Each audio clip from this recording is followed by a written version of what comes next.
Common error करने का तरीका क्या है, जैसे हमने बोला CPU 2020।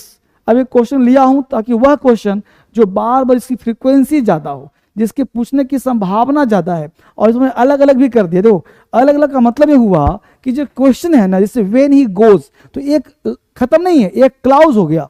On a business trip he is usually taking his wife. अब ये पूरा का पूरा एक से लेकर के डी तक, ई तक पूरा एक वाक्य हो गया। अब आपको देखना यह है कि इस वाक्य में, इस सेंटेंस में कौन सा गलती है, यही हम लोगों को पकड़ना है। ठीक है, अब यही पकड़ना है, इसको क्या करना है आपको, तो यहाँ पे वेन ही गोज।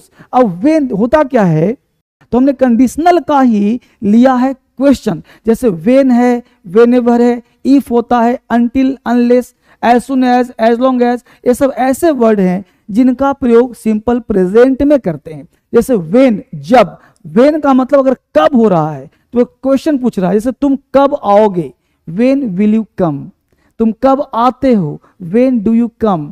तो वेन अगर कंडीशनल है तो हिंदी होता है जब, हिंदी क्या होता है, जब।